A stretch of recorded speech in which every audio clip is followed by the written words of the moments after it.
George Whitefield made a greater impact in his ministry in America than in England. And in the 18th century, apart from the monarchy, he was perhaps the best known name on the whole of the East Coast. Virtually every man, woman, and child had heard the great itinerant preach at least once. He preached over 18,000 sermons in the course of his life. At the age of 55 in 1770, he was still preaching regularly despite ill health.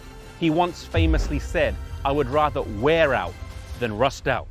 He died whilst on a trip to America in Massachusetts and is buried in the crypt of the Old South Presbyterian Church, Newburyport, Massachusetts.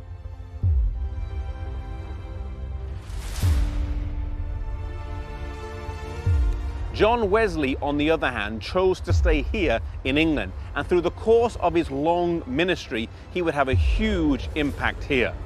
After he settled in London, John Wesley lived in this house here. However, he spent most of his time away from here, traversing the country on horseback, preaching and visiting the numerous small Bible study groups that he had set up. Through the course of his life, it is estimated that he traveled over 240,000 miles on horseback, often reading as he rode so as not to waste time.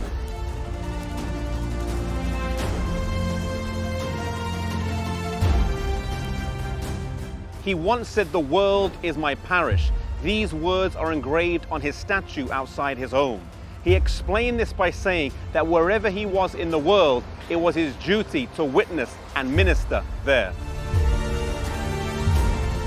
Prayer was an integral part of John Wesley's life, and he wanted a special place to pray, so he had an extension built on the back of his house. You can see it today around the back, protruding out the back.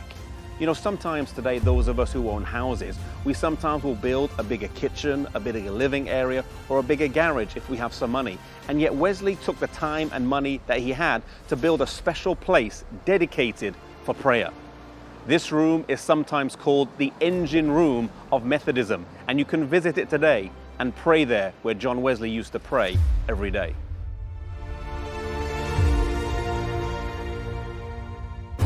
It is sometimes said that big things come in small packages. John Wesley was only 5'3" or 161 centimeters, yet he was a giant of a man. He never intended to start his own denomination, and yet the movement that started as just a collective of small Bible study groups mushroomed into its own denomination. He died on the 2nd of March, 1791, and as he lay dying with his friends surrounding him, he grasped their hands and said repeatedly, "Farewell, farewell." Then summoning up all his strength, he said, "The best of all is, God is with us." Then raising his arms one last time, he said, "The best of all is, God is with us."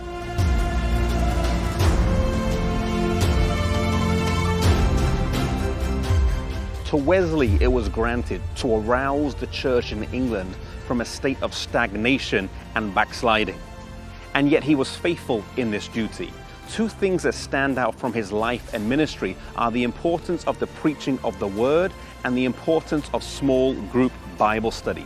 These two methods, I believe, divinely ordained, if done today, will cause the same revival in our lives and ministry that they caused back then. Wherever you are, whether it's preaching the word in your home church or in your home area, or whether it's doing small group Bible study in your family or in your home or in your workplace or amongst your friends, be faithful in doing these things, for that we can have the same revival that Wesley had several hundred years ago, and God can use those methods again today in our lives.